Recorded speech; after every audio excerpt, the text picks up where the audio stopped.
Okey, Assalamualaikum warahmatullahi wabarakatuh. Okey, petang ni saya akan bagi satu lagi mapping untuk minggu depan. Okey, macam biasa kita akan buka daripada time frame monthly terlebih dahulu. Okey, mapping ni adalah untuk emas atau gold. Okey, kalau gold ni dalam forex kita dipanggil XAU USD lah. Okey, daripada segi monthly kalau kita tengok daripada bawah price naik. Dan kemudian sekarang pada Ogos 2020 hari itu berjaya membuat new high. Mungkin kita nampak dia punya trend secara keseluruhannya uptrend lah. Okey, daripada segi monthly dia adalah uptrend lah. Okey, kemudian kita akan tengok weekly pula. Daripada segi weekly kita lihat masih lagi uptrend. High low, high low, high low, high low. Cuma bila dekat sini dia belum berjaya lah ya. Kalau dia berjaya membuat low yang baru, berjaya tutup di bawah ini, maka ini kita akan anggap sebagai ada akan berlaku pasal downtrend. Demikian kalau based on weekly ni kita nampak ada satu zone kat sini ya. Ini zone demand. Kemudiannya di atas ni ada satu lagi zone iaitu zone supply lah. Nanti di video seterusnya nanti baru saya akan jelaskan bagaimana saya dapatkan zone demand dan zone supply. Macam mana saya marking zone demand dan zone supply ni. Pada video ni saya akan buat saya tunjuk dulu bagaimana saya mapping kalau kita nak jangka pada minggu hadapan. Okay, kalau based on current market price, harga membuat penurunan dekat sini kita nampak ada lagi satu kawasan atau zone kita panggil. Di sini ada satu lagi zone supply yang bukan major lah, maksudnya di tengah-tengah. Jadi kita akan tandakan dengan warna merah lah supaya kita tak keliru. Okey, dekat sini kita ada satu zone supply weekly lah, besar zone ni, iaitu lebih kurang hampir lebih lah 300 pip. Jadi ini kita mapping dulu. Yang ini pun kita tukar warna merah supaya kita lebih senang lah. Ni tagging dia shadow to shadow lah. Bagaimana dia jadi zone supply ataupun zone penawaran ataupun kawasan seller lah kita panggil. Adalah kita lihat shadow to shadow and then candle bullish ni dimakan ataupun dimatikan oleh satu batang candle stick bearish lah. Prinsip dia mesti makan atau mati body lah. Body tu mesti makan termasuk shadow ni. Jadi kita boleh buat zone kalau berlaku macam tu lah. Seperti juga yang di bawah ni kalau kita lihat 1, 2, 3 candle ni berjaya mematikan satu candle bearish di sini lah. Dan kita buat ini adalah bukan zone pembeli lah. Di sini zone pembeli. Kalau kita nak buat belian dalam mingguan, paling selamat atau low risk kita panggil adalah dalam zone sini. Kalau kita nak buat jualan adalah zone di atas ni lah. Okey, sekarang kalau kita tengok harga dah berjaya turun masuk ke zone belian dan buyer menolak semula harga naik ke atas, walau bagaimana dia tersekat pada zone pembelian di tengah-tengah ni lah.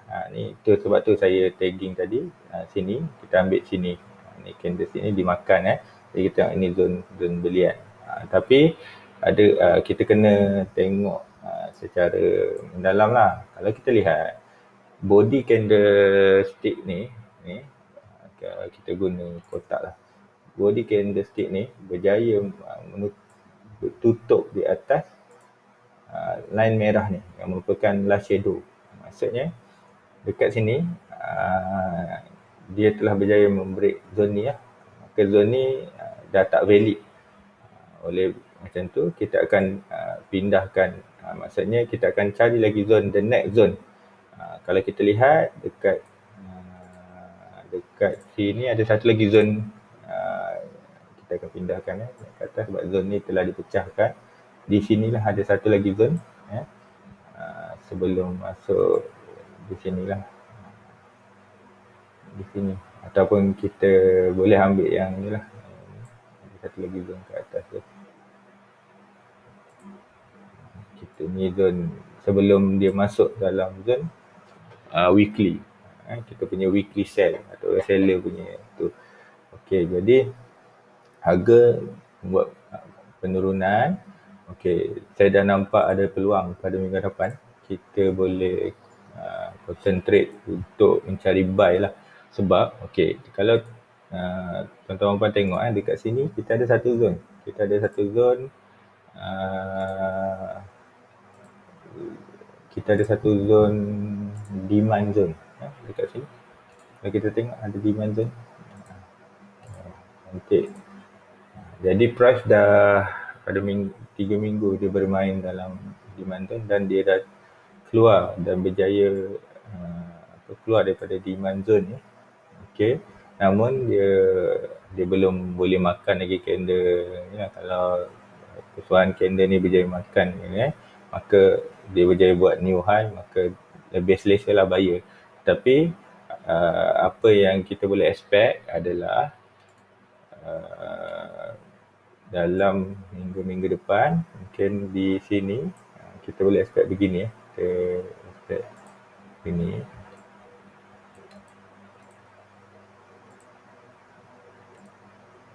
Kita okey, kita akan expect price emas ni akan naik sampai ke sini. Dekat situ nanti kita akan monitor sama ada dia akan reject zone ni dan membuat new low. Sebab kalau kita tengok dari segi weekly yang latest ni, dia telah membuat penurunan. Dia tak berjaya membuat new high. Kecuali di sinilah dia berjaya membuat new high.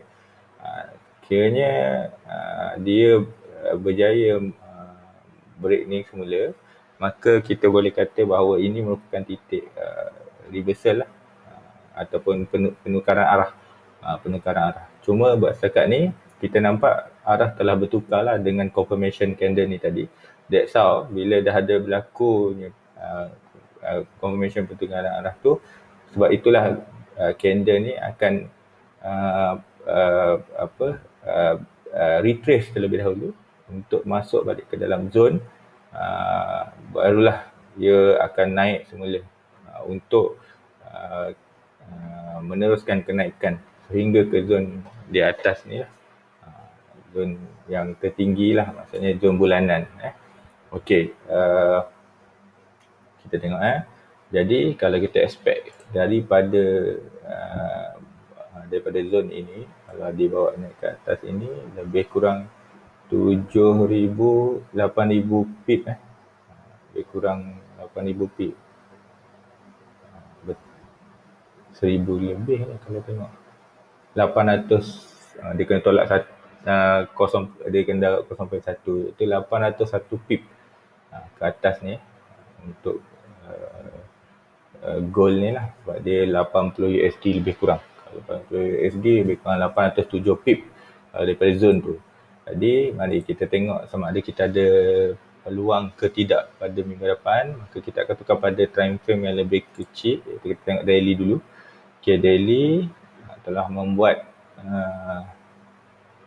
tapi belum berjaya lagi memecahkan zone, telah berjaya memecahkan zone sini. Maka the next dia akan pergi adalah sehingga ke zone inilah. Tapi dekat sini kalau tuan-tuan lihat akan ada satu zone kat sini sebenarnya.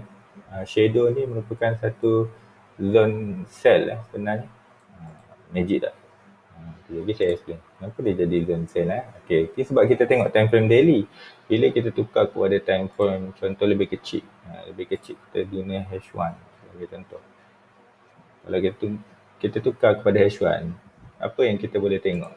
Okay, time frame tu kita pakai H4 lah, kecil sangat. Nanti kita tak nampak apa. Okay, kalau kita tengok di H4, nampak tak? Dia ada magic kan. Jadi kat sini kita kecilkan zone ni.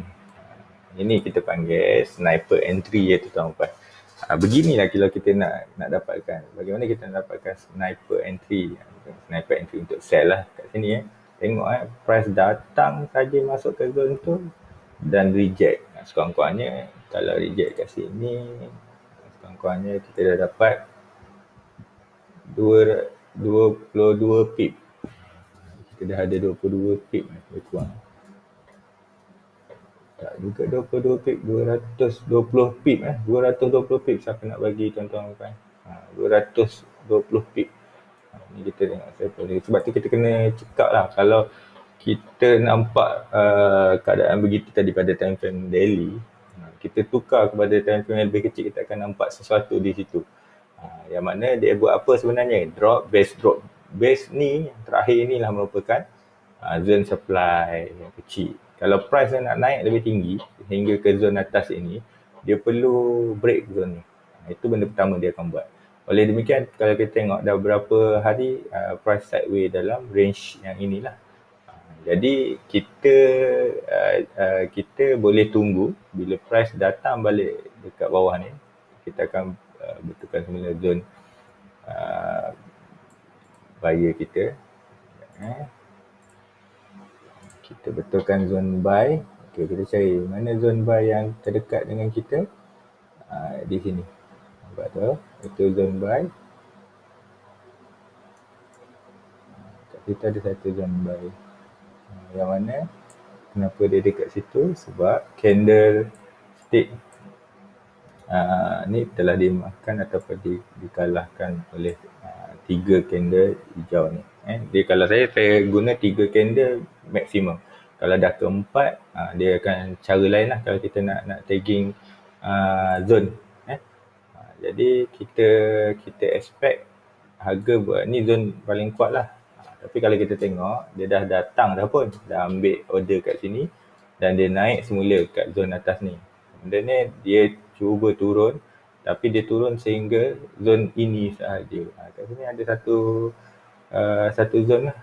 Sebenarnya sini ada satu lagi zone yang kecil kat sini. Jadi macam ni lah tuan-tuan. Kalau kita nak ni, kita sesuaikan zone yang ada. Okay, buat setakat ni kita tak nampak. Cuma sekarang ni dekat sini ada satu zone.